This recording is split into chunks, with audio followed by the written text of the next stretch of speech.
حين ولدت. الرحمن الرحیم. امیرحسین هستم از بلژیک، شیعه هدایت یافته. چند مطلب بود میخواستم به این آقایون شیعیان در ایران تذکر بدم، کمی روی این قضایا فکر بکنن. قرآن کتاب ما مسلمانان دستوراتی است که خداوند به انسانها داده برای هدایت بشر و تکامل انسانها.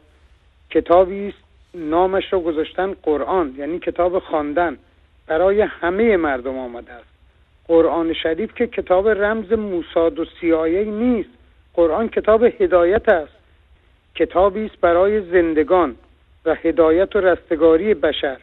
به همین دلیل اسم آن قرآن است، یعنی کتابی برای خواندن و تدبر در آیات آن و اطاعت از دستورات خداوند، نه اینکه آخوندان رافضی و مشرک برای گمراه کردن و دور کردن مردم از خدا و رسولش و برای اینکه مردم مشرک باقی بمانند آیات را تعبیر و تفسیر میکنند.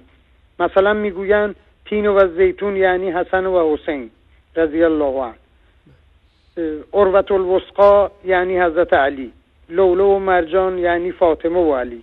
هل یستوی الذین یعلمون و الذین لا یعلمون، الذین یعلمون یعنی اهل بیت، لا یعلمون یعنی دشمنان اهل بیت، که منظورشان از دشمن همانا اهل سنت و جماعت است که حالا جدیداً نام وهابی هم گذاشتن، چون آنها را دشمن اهل بیت می‌دانند.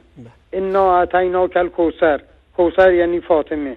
من به عنوان کسی که 50 سال شیعه بودم، از آقای رضوی از قم، آقای روشن از اصفهان، آقای عبدالله از اهواز و آقای حسین از اردبیل و بقیه آدمخواران ولایت فقیه میخواهم با سند و مدرک جواب بدن که این خزعبلات را از کجا آوردند. شهادت ثلاثه در اذان را، مهر گذاشتن در نماز را، حاجت خواستن از مخلوق را و بقیه مسائل را، اینها را از کجا آوردن؟ خواهشمند است در برنامه آقای انصاری جواب بدهید. منتظر جواب هستم. خداوند را سپاس میگویم که با راهنمایی‌های ارزنده جناب آقای انصاری و آقای سلیمانی و سایری اساتید محترم از شرک بتپرستی جدا و به وادی توحید قدم گذاشتم. فاستقوا کما امرت. ما موحدین باید استقامت بکنیم و با روشنگری هامون حتی شده یک نفر رو از این جهنمی که این آخوندا ملت رو دارن به سوی اون راهنمایی میکنن و از شیطان پیروی میکنن جداشون کنیم. و السلام علیکم و رحمت الله و برکاته. و علیکم السلام و رحمت الله و برکاته. واقعا من تشکر میکنم از آقای امیرحسین عزیز از بلژیک که همیشه تماس میگیرند و با تماسهاشون، با پیامهاشون محفل ما رو منور میکنند و واقعا درد دلهای زیبایی ایشون مطرح کردند که حقیقت قرآن اومده برای زندگی ما، نه برای مردگی ما.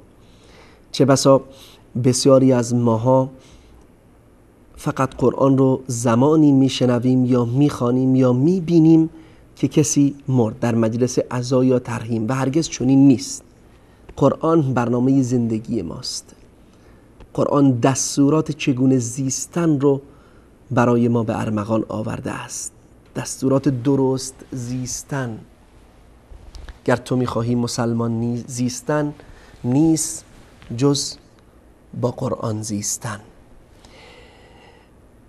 در مورد تفسیر باطنی قرآن فراموش نکنیم برای این که مردم رو از قرآن دور بکنند، اصل و پایه مذهب روافض بر این بنا شده که قرآن ظاهر داره و باطن، و ظاهر قرآن در واقع آن چیزی نیست که مراد الله متعال باشه، بلکه باطن قرآن آن مراد حقیقی است و هر کسی هم نمیفهمه باطن اون رو جز ائمه معصومین و کسانی که نایب اونها هستند یا از طرف اونها سخن میگند، در صورتی که الله متعال هرگز چنین نمیفرماید.